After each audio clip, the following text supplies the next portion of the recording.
Hey all, welcome back. Or, if you're new to this channel, welcome. I'm dealing with the cabin heater in this episode. It does kind of work, but it's got some problems.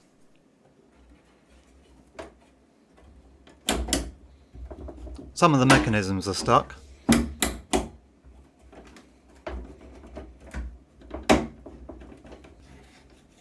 The foam is pretty much disintegrated. And the heater pipes aren't looking too good either. The whole thing's just looking a bit sad. I can't just clean this up and call it good.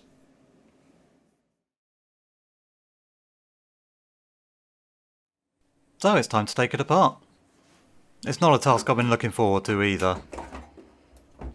Rather than using something sensible like screws or bolts, Triumph decided for some reason to put this together with spring clips and rivets. I hate rivets. But at least the spring clips are easy to take off.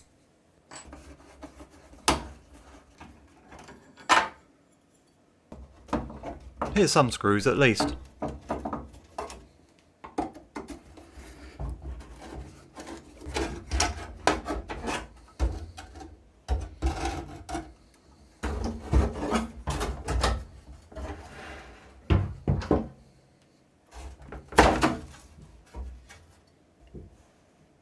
I wonder how old these leaves are. They've got to be at least 12 years old.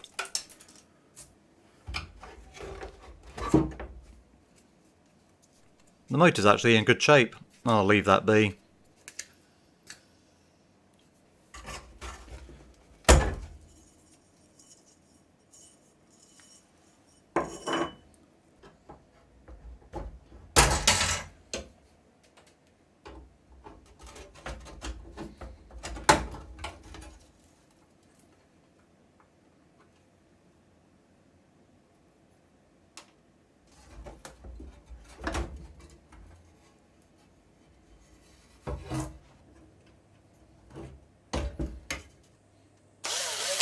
Now let's get some of these rivets out.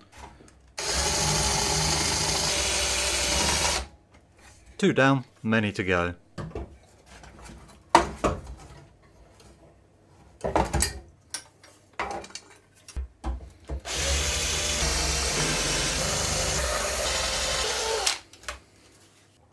Half the fun of this is working out exactly how it's supposed to come apart.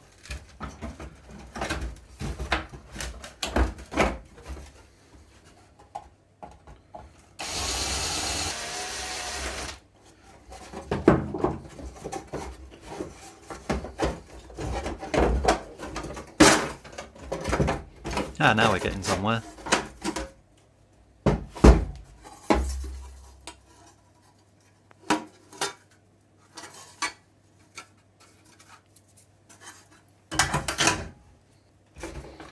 Now I can get the heater matrix out.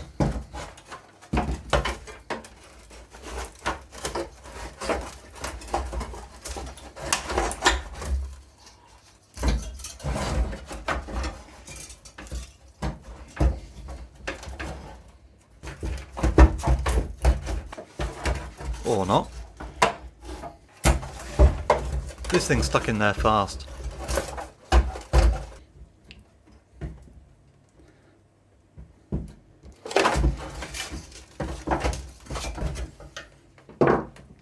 In the end, I figured I wasn't going to reuse these pipes anyway, so...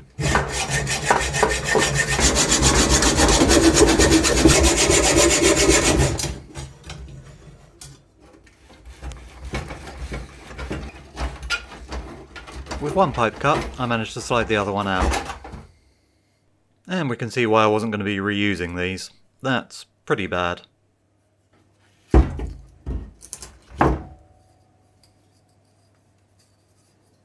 More rivets.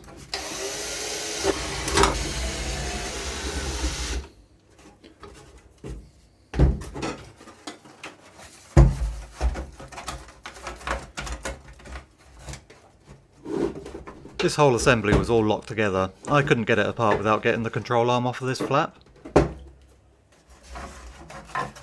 And it didn't want to come off. So I got whatever else off I could.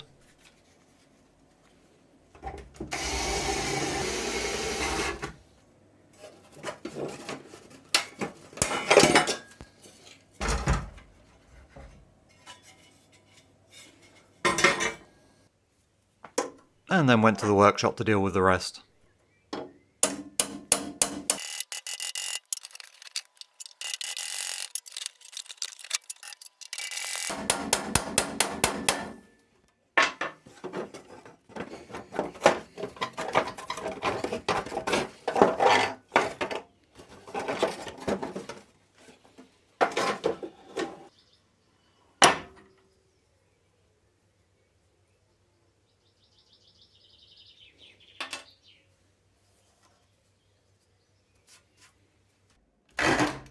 Then just a couple more rivets and the main assembly is stripped.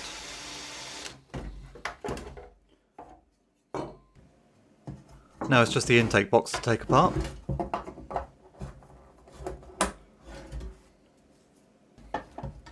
The control arm first. And then about 1,000 rivets.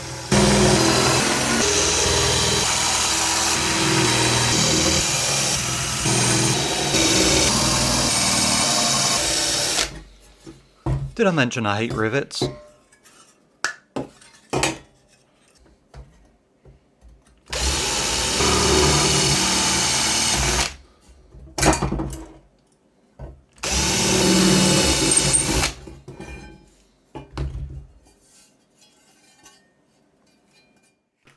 For some reason I thought this would be a clean enough job to do indoors. I don't know what I was thinking.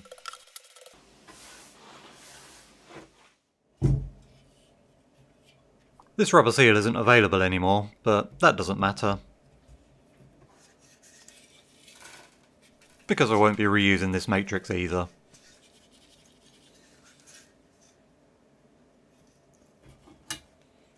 In fact, all of this is going to be replaced.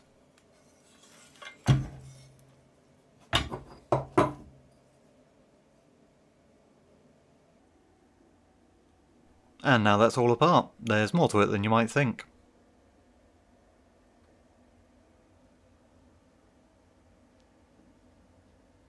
Aside from the matrix and the pipes and the foam, it's all in okay condition, just really, really dirty.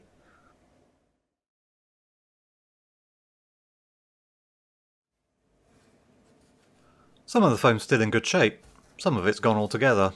All of it's going to be replaced.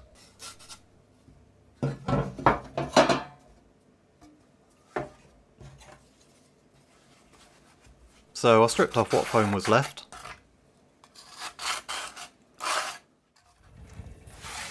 And then took everything outside for a good clean.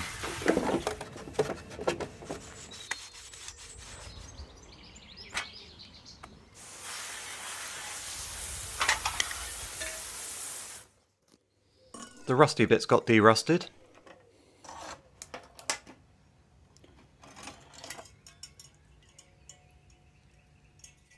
And then all the metal parts got sanded smooth.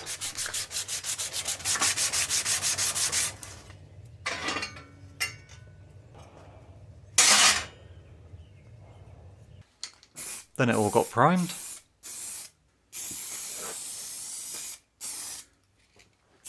And painted.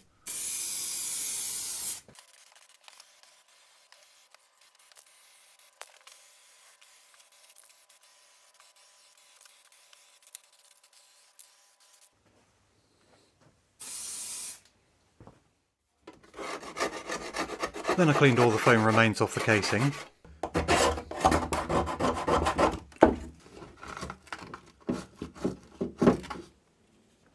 I then spent some time cleaning up all the small parts.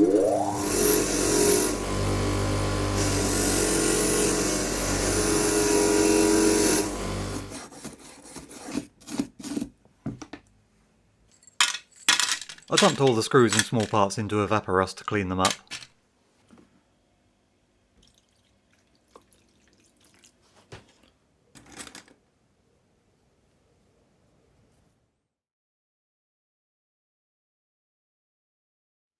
Now, I'll be replacing this. Direct replacements are available. But this is from a Volkswagen Polo and about a quarter of the price.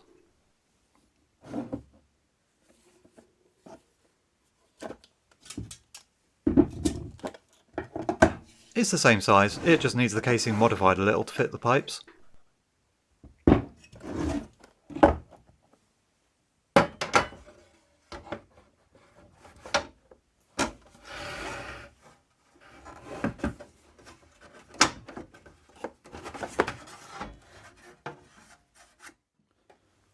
While I'm doing that, I'll deal with a few of the cracks in the casing.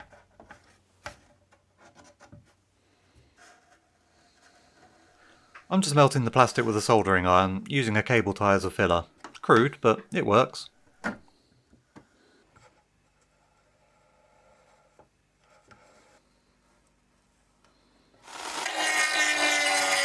Then it just got tidied up a little. And while I had the Dremel out, I cut the hole to fit the new matrix.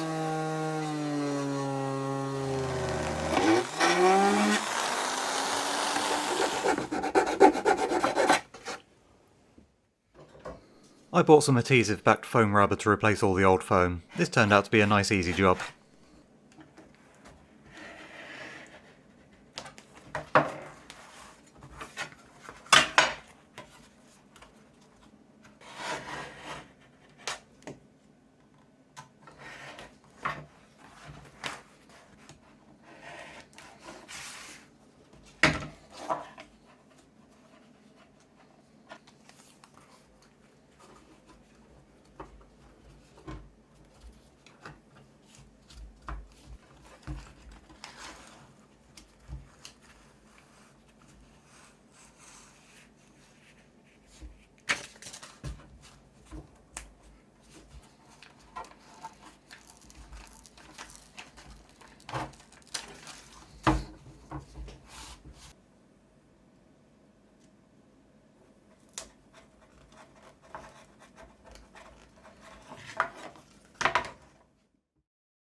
And now it's assembly time.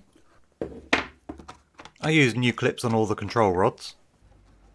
And of course new rivets everywhere.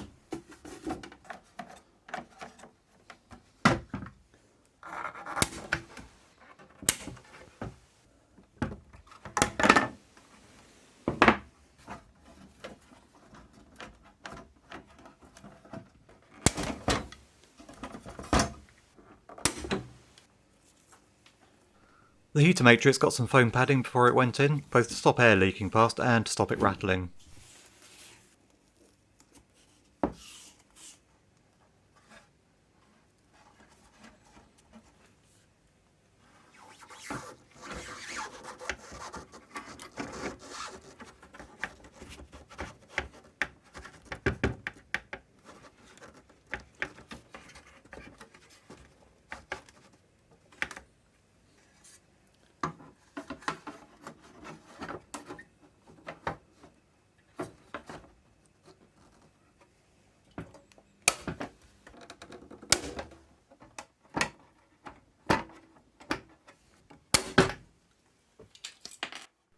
And then I had to drill out some rivets again. Because I realised the control levers needed to go on first.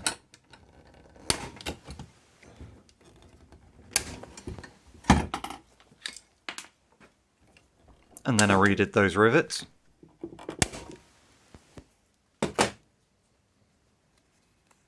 And then added some foam all around the edges.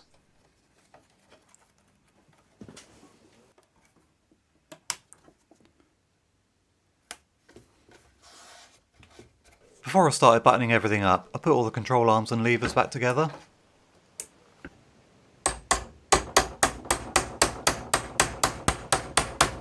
I figured this would be easiest while I could still get to everything.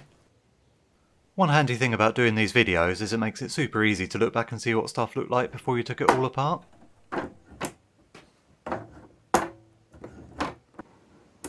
That comes in quite handy sometimes.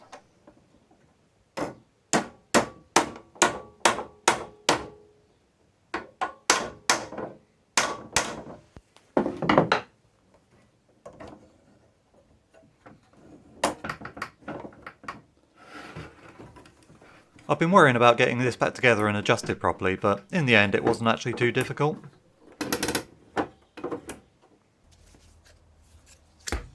The motor was fine, so I just cleaned up the fan and dropped it in place.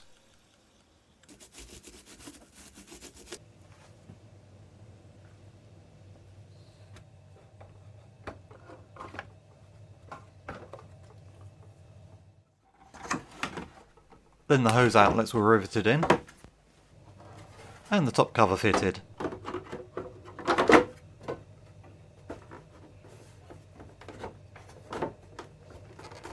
put a few clips in place to hold it all together.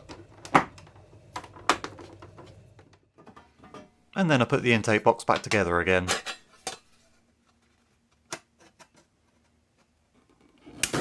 Yet more rivets.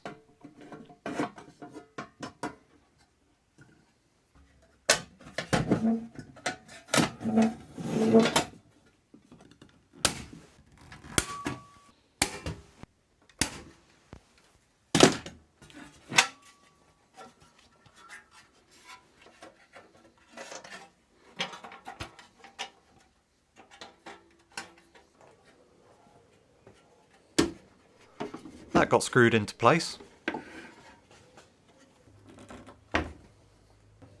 And the control arm fitted.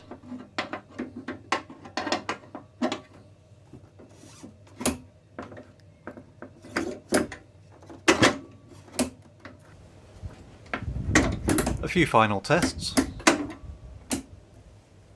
And then I got the last of the clips fitted.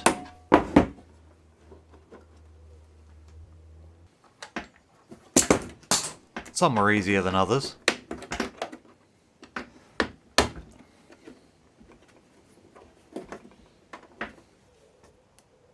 I then added some more foam around the fascia.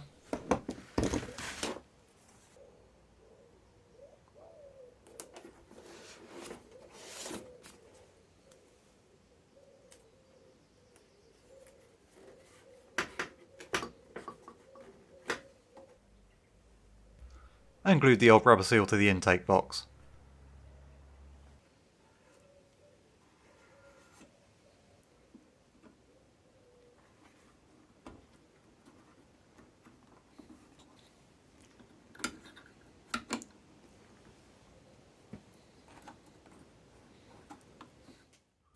If you ever wondered how many rivets I needed to rebuild a TR7 heater box, it's that many. I don't know, I lost count.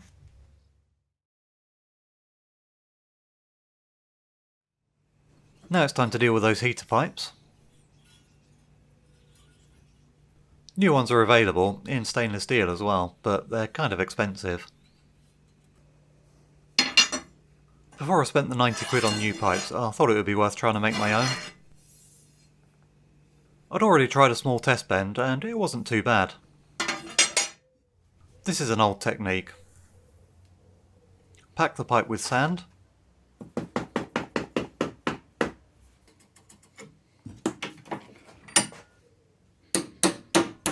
And plug it up. In theory, this will stop the pipe flattening at the bend. Then I heated it up to make the bending a little easier. And then bent it round a handy former I had.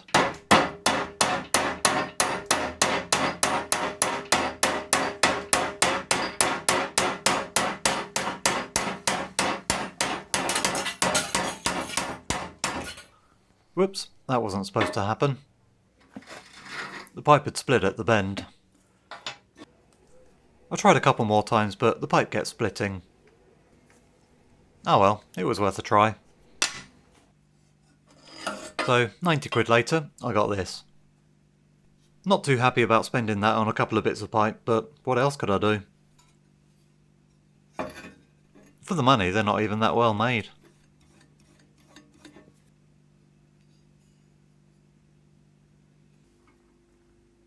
These are designed to fit the old style heater, which I'm obviously not using, so I'm going to have to cut these down.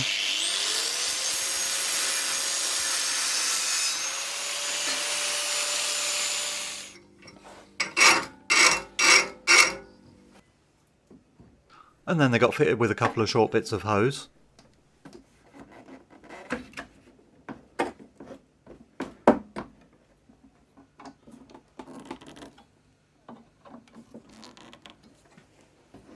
And then riveted in place. These bits of foam are no good, I need to replace them. I got this bit of foam, it's not as dense as it really needs to be, but I think it'll do the job. This isn't going to be super neat, I don't have the tools to cut this foam properly, but most of it will be hidden anyway.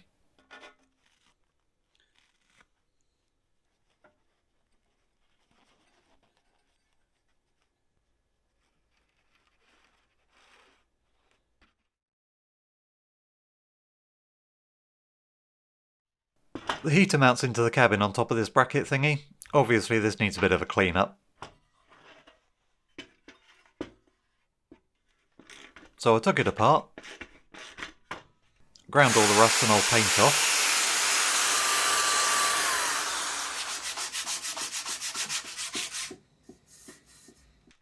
Primed. And painted it.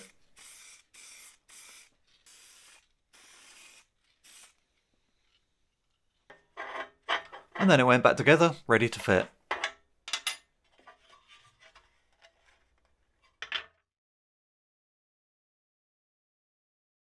Before I start fitting things to the cabin, I need to sort out the soundproofing. I've got the old panels here, but they're all broken and torn.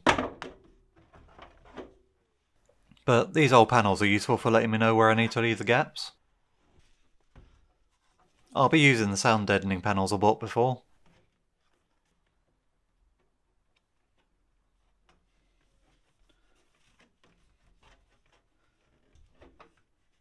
Virtually none of this is flat, so getting the panels on was fairly tricky.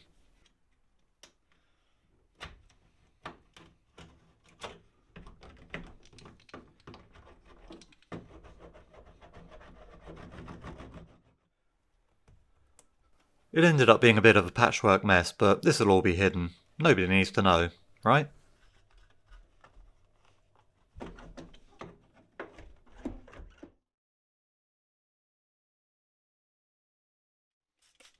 Then the bracket thingy got fitted.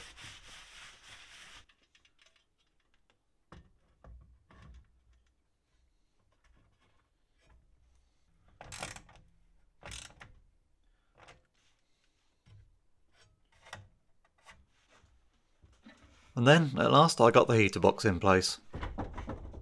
I'm glad I got to do this with the cabin all stripped out like this. This was tricky enough to do even with all the empty space and just being able to drop it through the windscreen frame. Doing this with the dash in place must be a nightmare. But I got it in place eventually. And then I just did the 2 bolts at the front.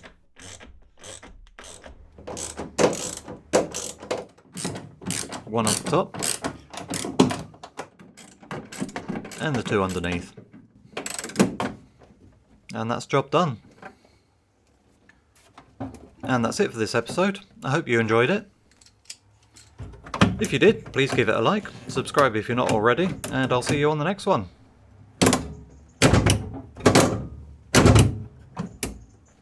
Thanks for watching.